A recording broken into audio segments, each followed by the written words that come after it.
Well,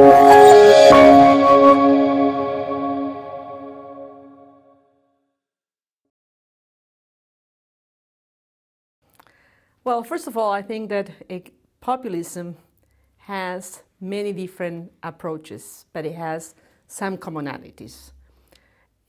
Populism is based on the fact that we defend the masses, we defend the common people against establishment.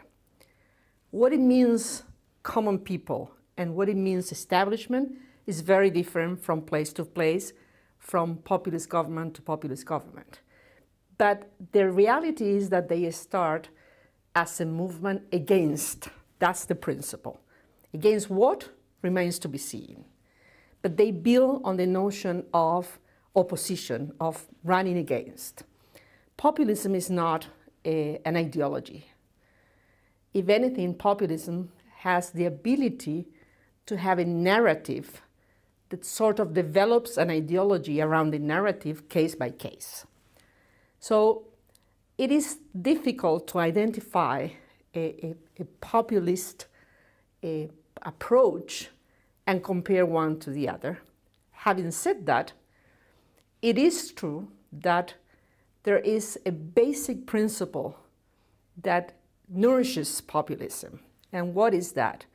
When people find themselves distancing from their leadership, their governments, when citizens feel that democracy is not delivering for them, when citizens feel that the ones who have much more opportunities and access even to the rule of law than the ones who do not have, all those symptoms are at the heart of where populism rises. And that has been the case in my part of the world. Clearly, inequality, social and economic, and even political inequality. The notion of the ones who belong to the elites being able to get away with anything before the law. The notion of people really using public monies to enrich themselves. The notion of not having a future or a better future for their children. Hopelessness. All of this is the basic idea from which populism really nurtures itself. I think we missed an opportunity looking into Latin America and what was happening in Latin America to sort of translate what could happen somewhere else, including the Western world, Europe and the US. And we missed the opportunity to look into it in a systemic manner, because there are systemic questions and one can draw from to translate and then learn lessons. My own sense is that there was an idea that Europe, particularly Europe, but also the US, were inoculated against populism because of the horrors of World War II. And that was true for some time. There were some decades where I think anybody who had suffered World War II will really, really dispel the notion of populism. But when time passed and memory faded, and some public policies started not to deliver what people were expecting, those basic principles that were so clear in my part of the world started to resonate in parts of Europe or in the US. And the idea of creating this confrontational approach against establishment, against Washington, against the European Union, against anything that we feel as a threat, was sort of the starting point for populist movements to rise again here, and for some of them to even seize power. It's a very worrisome trend, because we have seen, again in my part of the world, that it's not easy to overcome populism, that populist governments really hang into power, that they can somehow destroy the basic principles of society, of the society that we were aiming to realize in an environment of a liberal democracy. But it's also true that people feel that their requests, their needs are not being answered. So I think we all need to work together to think through not how to counter populism, but how to avoid populism, how to preempt the notion of populism by investing in public policies that are geared towards people, towards equality, towards a world that is better for all. That's the only way to go. Well, interesting, because this question also relates to World War II. Multilateralism, as we know it, is a creature of World War II, post-World War II thinking. And as we move away from World War II, it also seems to be the case that we forget why was it so important to create the multilateral institutions.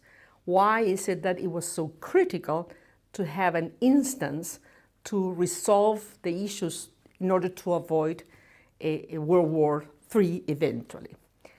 And beyond that, why was it so critical to have these institutions that really look after the principles and the values of a society that should be the society we all aim to have?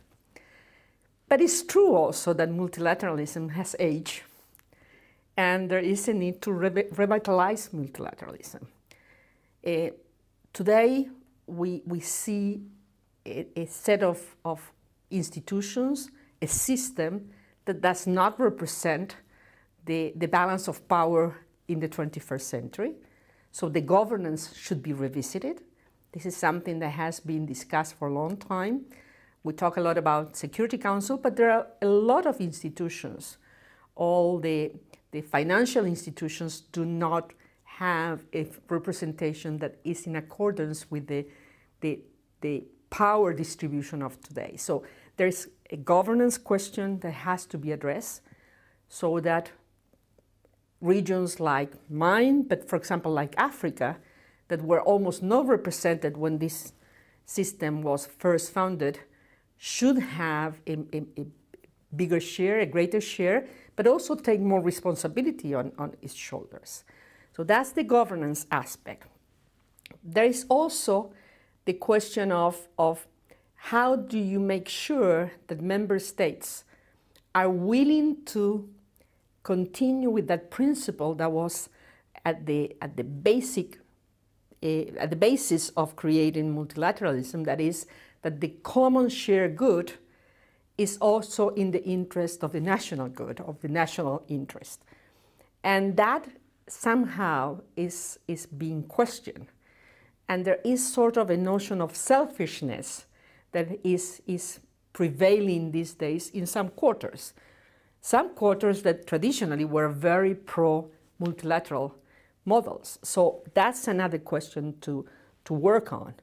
The insistence that unless we find that balance between the common and the shared good and the national interest and the national good, it will not be possible to have sustainable solutions.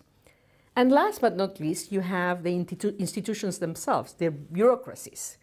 And it is clear that there is a need for a debureaucratization of the institutions to make them more fit for purpose. But I will say you cannot look at that in isolation without looking at the governance aspect and at the commitment to the common good. All of this in a context where the climate change agreement, for example, and the Agenda 2030 for Sustainable Development bring an opportunity to address questions of interest to the peoples of the world.